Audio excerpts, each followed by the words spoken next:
There's only one way you can do it, and that's your way.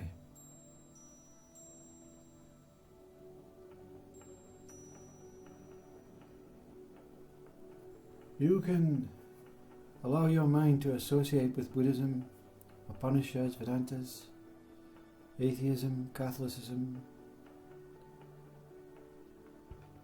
meditation, practices from yogis, and they will all point you back at yourself. Everything points back at you, you see. The one that wants to do it is the one that has to do it. And in that wanting and having to do it, there's a knowing that there's only my way. And that's what Christ gave you, the words. Through yourself, through me, my way is I am, and I am the way.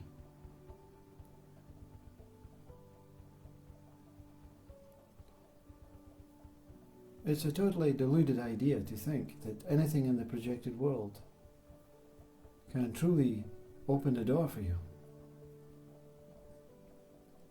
The projected world can point you at the door within yourself. But the projected world cannot enter your inner being and open the door for you.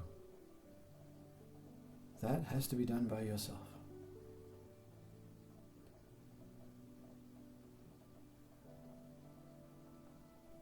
So to say Buddhism, atheism, Catholicism, Vedantas and Upanishads do not help is not true. But the answer does not lie within them, because they're helping you to understand that there is only you that knows the answer about you. And within you lies the God that you are seeking. No one can associate with your God. The universal God, as they call it, that universal God. Does that one exist as the only God? Well, you can say that in your mind, in your head mind. But do you know that?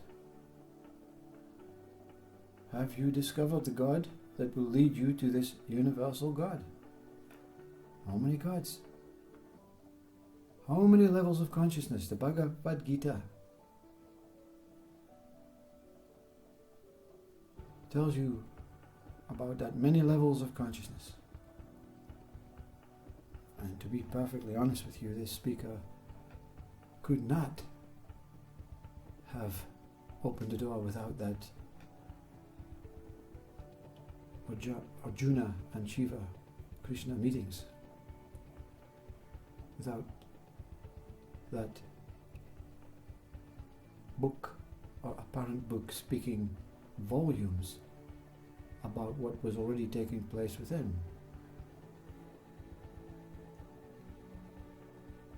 Once you find you, the truth that you are, by denying this apparent thought-based belief, hope system that your mind says you are, thinks you are, is conditioned into repeating like a parrot what you are, you will see that Buddhism, Upanishads, Vedantas, Hinduism, atheism, everything was valid. But they did not show you the truth. And they cannot explain to you exactly what your God is that reaches this universal source, Brahman, absolute state. And that whatever you are can never be known by another being. Because how can they? Because you do not know what you are yourself. You do, but not with your mind. This connection, this meeting, this merging, this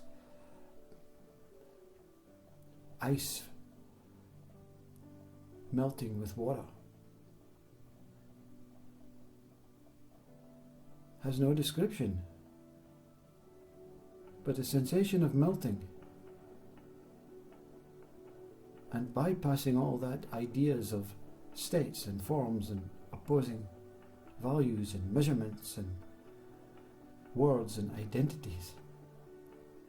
You realize that you were before that. You were before the melting. You were before the forming of the ice and the water appearing. So who are you? What are you that has this, or is this reflective God?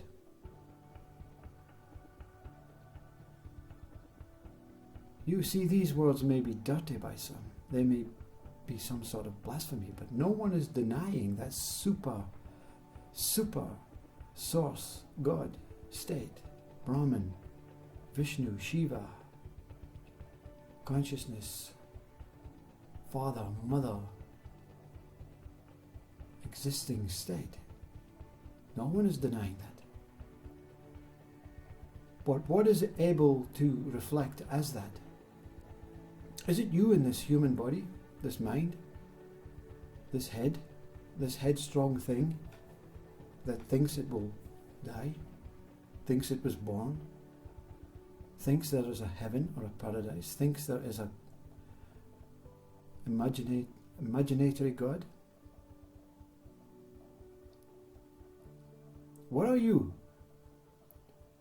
that has this independent world that is completely whole, where human spirit, soul, consciousness, universal states, if you want to separate them, lie within you? So what can you be that has no description, no value, no measurement, no size, no senses, no emotions? But beyond all these is this super wise emotion, super wise sense that can experience everything is in front of you, above you, below you, at the sides of you, and everything that exists in these places pass through you. So what can you be if a universe can pass through you? What can you be if stars and planets and body and organs and ideas and experiences and concepts and thoughts and livingness and beingness and motionless and blissfulness? What can you be if all these things can pass through? And they do. It appears as if they're passing through your body, but your body is also passing through you.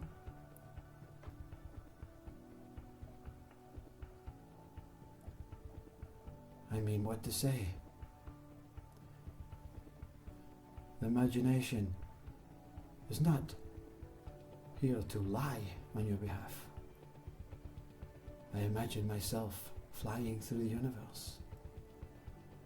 If one can imagine that, can that not become possible in this dream state, this all-encompassing living state that you experience passing through you?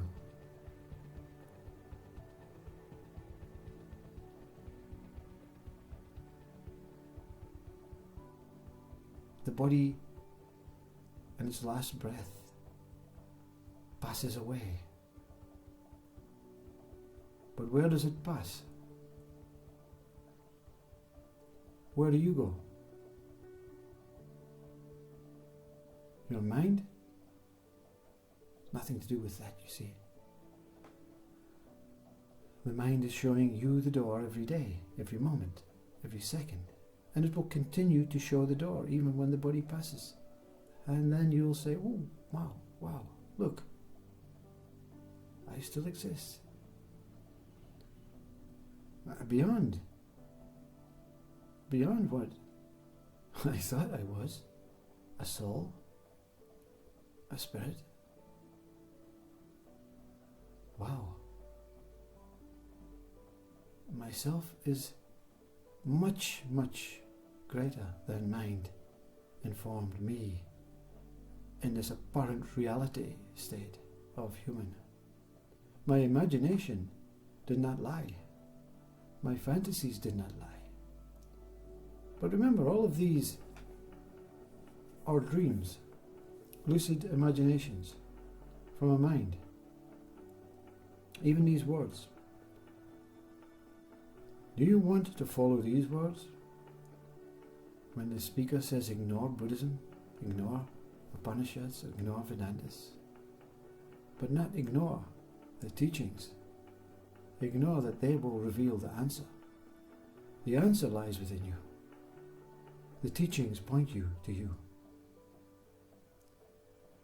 Within your very being lies God.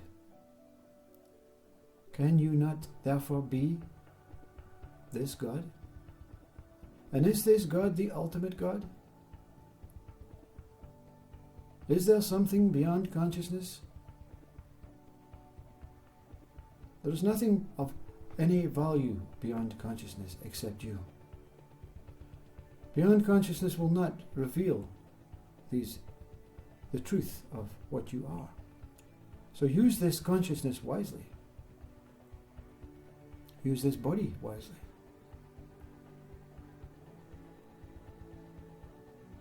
Deny all the things that you think you are, that you believe you are, that you have been told you are. In fact, deny your head. That's what pointings are about. Bypass, go through the head. What can go through the head? Into the heart. Down into that sacred hara.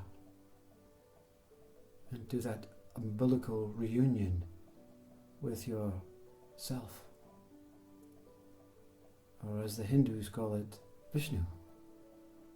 That wormhole that lies within and beyond, as you. Witnessing is all that takes place. But this apparent witnesser, appearing as the body, appearing as the mind, appearing as the eyes, the senses, the emotions, is a reflection of the witnessing. You see, the God that you are is not a witness. The God that you are is a messenger of witnessing. You have no form, no space, no measurement, no size. You are beyond. You're invincible. You are space within space. And the space and the form that we know as human minds exist as opposing states, but are derived from the same source, you. A space that is neither space nor is form. You are infinite, limitless. You are of sound mind, of stable peace, tranquility, freedom.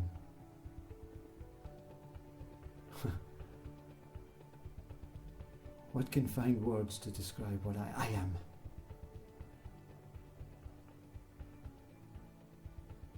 What can locate the place of witnessing that I am?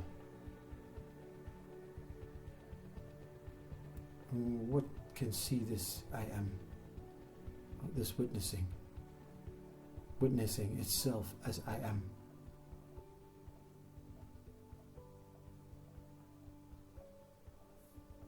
In the beginning, as Rumi said, I was drunk. But what Rumi did not say, I have never ever regained sober mind. Because sober mind is the mind that takes you on journeys.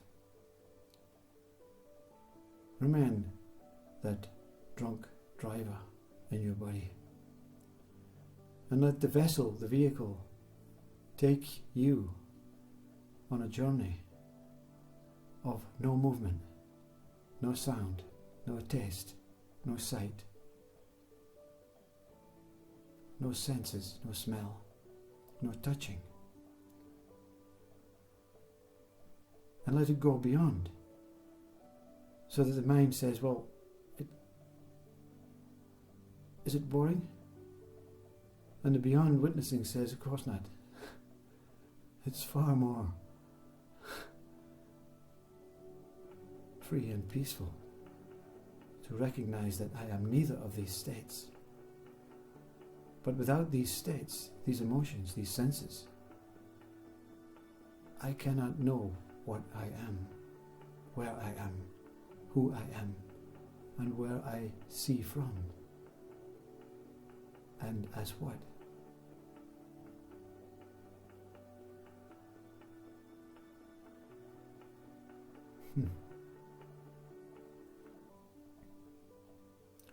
In your very own being, you'll find Jesus, Buddha, Ram, Muhammad, Papaji, Neem Karoli Baba,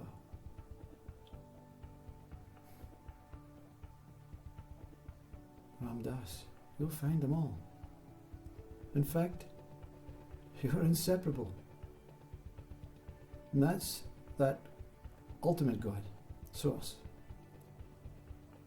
But don't deny that you are this God, not your headstrong God. Chop your head off and open up the door so that the ego is set free. And what remains is that what is. That what is as it is in the state of I am. And I witness it. And the witnessing of I also exists before the I that witnesses. What mind can cope with that? Witnessing by a I. But the witnessing witnesses the I. What are you? Where are you? How far can you go? Be at peace. Take a step back. Keep stepping back. And when you fall into the abyss, don't panic. Don't stretch your arms out, your legs to stop you. Let it take you. Because it that takes you is yourself. Your whole beautiful, mystical, magical, mysterious self. Each one of us is a mystic to our own world. Each one has their own world, sees it uniquely, experiences it uniquely, tastes it uniquely, lives it uniquely. When it feels bound and alone and vulnerable and fearful, it is the mind, the ego, the identity, that minuscule I, that me. And when this I and me is replaced with I and me, you have overcome this hurdle of human,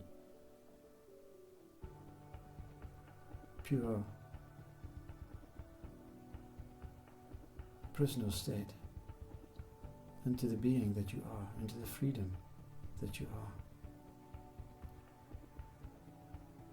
And to understand your own world and the God that you are and the self that you are, and that all is equal as one. Even though each one is a God, they are uniquely godly to that ultimate God. You see, there's no denial. Christ was right. There is one unique God. The Jews were also right. They each had an individual God, personal to them. Christ did not experience his own God. He went straight to that total God. What knows this? What bypasses the own God? What stretches further than universe, consciousness, life, existence? Who are you? What are you? Where are you? Don't deny yourself. Yourself is the most important thing. Not the body, but the body has its purpose, because without it you cannot reveal this truth that you are. But go deep within your body. Pass through your body, pass through. Let everything pass through you, whatever you are. Let you fall into the abyss, and then the abyss fall into you. And when the abyss falls into you, in that awakening, in that enlightenment, in that one moment, the whole of existence celebrates. And you cannot escape it. And you become a reflection of that true almighty source, that Brahman absolute state. You become a reflection of that, what is.